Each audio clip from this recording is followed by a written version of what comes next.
वालेकुम, क्या हाल है दोस्तों? ठीक है, तबीयत भी ठीक है। मेरा मलिक मुश्ताक हुसैन है जनाब। आप यूट्यूब देख रहे हैं मलिक मुश्ताक हुसैन व्लॉग।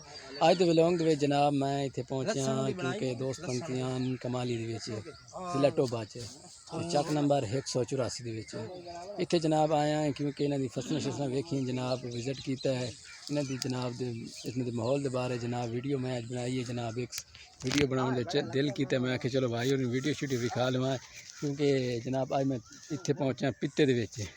आज तुहानूं विखाया सा पित्ते हिंदवाणा समझ हिंदवाणा हुंदा या पित्ता एक चीज़ होंदी है ना, जिहड़ी समझ लो जनाब दोवां चों एक तो होनी है ना, समझनी नहीं पित्ता होना। साढ़े तो पंजाबी दे विच जिहड़ा लफ्ज़ जट्टां दे विच पित्ता सरेने असां हिंदवाणा भी बंदे आख जांदे। ठीक है, माशाअल्लाह जज़ाकल्लाह खैर। पिछे मेरे को दोस्त खलोते ने, इन्हां दे नाल मुलाकात करेंगे जनाब। अस्सलाम वालेकुम। वालेकुम अस्सलाम। क्या हाल है जनाब? ठीक ठाक। ठीक हो? ठीक हाँ जी, अल्लाह दा करम है। सारी वाड़ी जड़ी उजड़ गई है पई, ये क्या सूरत है? उजड़ गई अगे माशाल्लाह चंगी सोहनी रही है।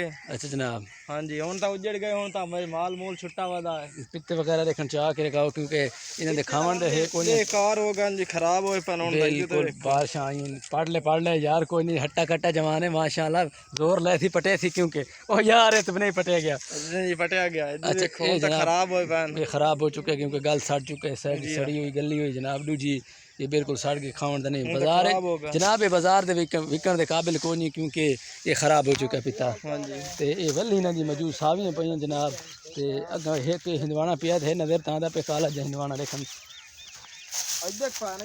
ये जनाब है तो से जनाब मेरे तो है बहुत खराब जब पता नहीं काम दा है या बेकार है ये क्योंकि जनाब ये काम दा कोई नहीं। तो हुण देखना गवाने जनाब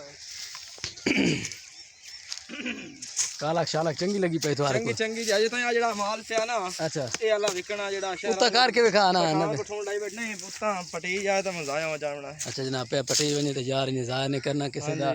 ये क्यों आजकल रेट चल रहे ना हिंदवाने दा? रेट चंगा ही हुण तां हुण काफी जांदा पे रेट। अच्छा काफी जा रहे हैं। हां जी, आ ला जांदा गड्डियां लोड करके जी इन बताया। अच्छा जनाब अस्सलाम वालेकुम।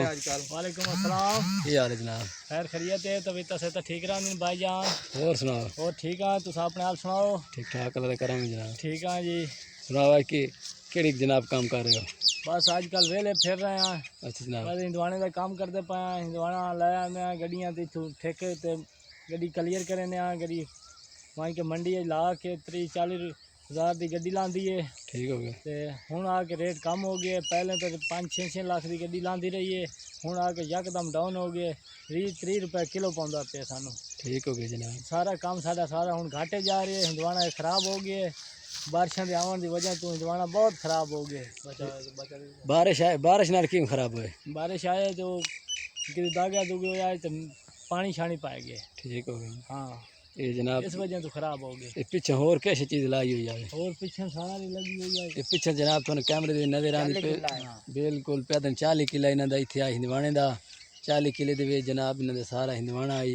हुण क्योंकि इन्हां दी हिंदवाना दी कोई फसल सही हो चुकी है तो कोई खराब हो गई है तो कुछ ना मुनाफा बहु कमाए ने कोई नहीं कमाया। मुनाफा भाई जी बड़ा कमाया से। अच्छा हुण एंड ते जेड़ा मुनाफा है सारा तो अखे सामने पे गले तरक्या पे। अच्छा जनाब। ये खराब ना हुंदा तो सारे डोड़े मुनाफे आ।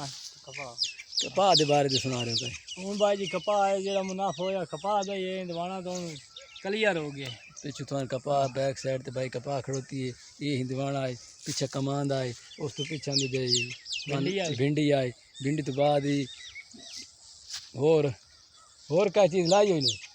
और हर चीज़ लाई हुई है। लसन खलोता है। अच्छा बसल खलोते हैं। ठीक। और सारी सब्जियां खलोती हैं इधर। आज मैं तुम्हें इस वीडियो में सारी वीडियो में जनाब एक चीज़ की वीडियो बना के जनाब और पेश करे सा ते जनाब होर देखने वे दें गल चौख गए तो मुनाफा घाटा कितना है देखना चेक करा ना मैं जनाब 84 वाले हो सानू एक ही डोड़ा माया तो सुनाओ यार 84 दे विच आए वदे देखो इन 84 दे डोड़े माई याद के नहीं सारा दे पानी पूनी लेने जवानियां नु कपाह नु लेने आए। अच्छा असा केड़ा बड़ा हेक ला रहा ने बड़ा हेक दो यार गाना सुना रे वेख यार वेख हट्टा कट्टे दी लाश वेख के नहीं देखते प्या दे गाना गुना कोई नहीं दा जवाने खावने दा वेखो जी ट्रक्के पाए ने ए यार उक गल बिल्कुल त्रक चुके हैं गाल चुके हैं क्योंकि भाई ने कुल हाँ सुना भाई को माया सुना रहे चलो यार सुना दे यार एक कदा सुना रहे माया नहीं यार सुना रहे यार कोई ना कोई सुना रहे भाई देखना भाई सुना दे पे को गाना यार सुना रहे चिट्टे फुल बरसीना दे ते कदी तैनू याद आसन